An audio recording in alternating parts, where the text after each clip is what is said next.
Good morning friends, आज अपन पढ़ने वाले इंडियन यूनियन बजट CSEET के लिए 5 मिनट में ट्रिक से आपको कैसे याद रखना है। बाकी कुछ याद रखने की जरूरत आप नहीं है, आपको मैक्सिमम मार्क्स मिल जाएंगे, गारंटी है। सबसे पहले इंडियन यूनियन बजट किसने लाया था? विल्सन। ये आदमी जो आपके साथ खड़ा है अभी, वो कौन है? विल्सन। अब ध्यान रखना, इसने कब लाया था? कब? सन 7 अप्रैल को लाया था। वापस 60 मतलब ये कितने साल का दिखता है आपको? 60 साल का। तो इसका कैसे 3 पॉइंट हुए। सबसे पहले इंडियन यूनियन बजट किसने दिया था? विल्सन ने दिया। सन मतलब 7, और कब दिया था? 7 अप्रैल 1860, वापस 60।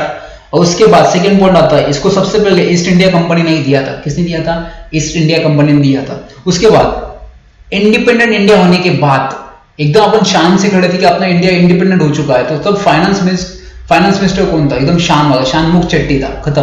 कौन था? शानमुख चट्टी आफ्टर इंडिपेंडेंट। उसके बाद उसमें कौन सी लैंग्वेज थी? इंग्लिश लैंग्वेज उसमें प्रेजेंट थी। उसके बाद उसमें 2 लोग एब्सेंट थे। कौन लोग? जिसके अंदर बहुगुण थे। बोला मैं नहीं आऊंगा इस मीटिंग में, नहीं आऊंगा, बहुगुणा। 2 लोग कौन थे? नहीं आऊंगा, बहुगुणा। ये 2 लोग क्या थे? इसमें एब्सेंट थे। उसके बाद सबसे ज्यादा जिसने प्रेजेंट किया होगा बजट, वो कौन है? कौन है वो? देसाई। और दे बजट, देसाई। वो कौन था? देसाई। ध्यान रखना। नेक्स्ट आता है एनुअल फाइनेंशियल स्टेटमेंट। अब इसको कैसे याद रखना है?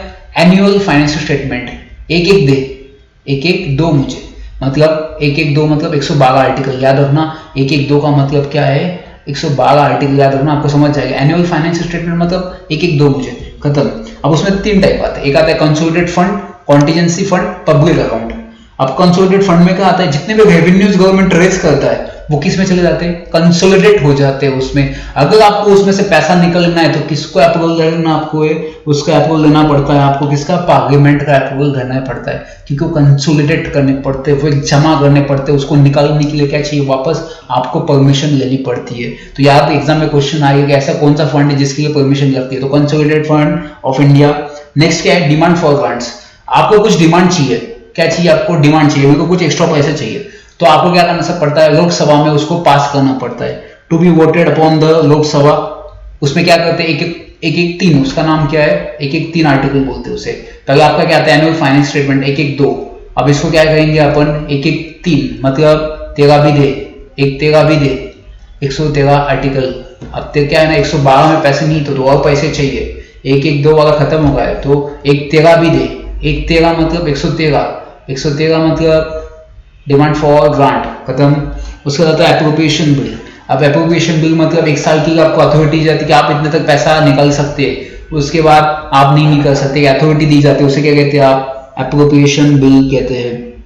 अब पोस्ट डिस्कशन क्या करना पड़ता है आपको? Voting on demand grants the government introduce appropriation bill. ये कुछ नहीं है, ठीक है। नेक्स्ट आता है आपका फाइनेंस बिल। फाइनेंस बिल मतलब फाइनेंस बिल मतलब 10 रुपए देना। फाइनेंस बिल मतलब 10 रुपए देना। फाइनेंस बिल, ध्यान रखना।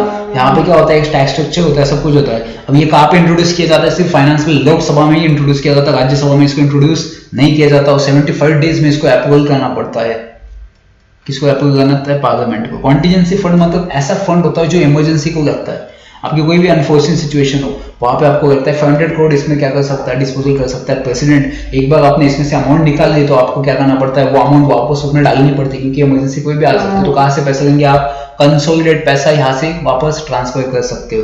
पब्लिक अकाउंट मतलब कि लोगों का अकाउंट होता है, इसके लिए परमिशन नहीं लगती निकालने के लिए। आपको जो प्रोविडेंट फंड होता है, आपकी जो सैलरीज होती है, जो जमा होती है, उसमें जाती है, पब्लिक अकाउंट में चली जाती है। इसके लिए आपको अप्रूवल नहीं लगता, क्योंकि ये गवर्नमेंट का पैसा नहीं होता, ये अपना पैसा होता है।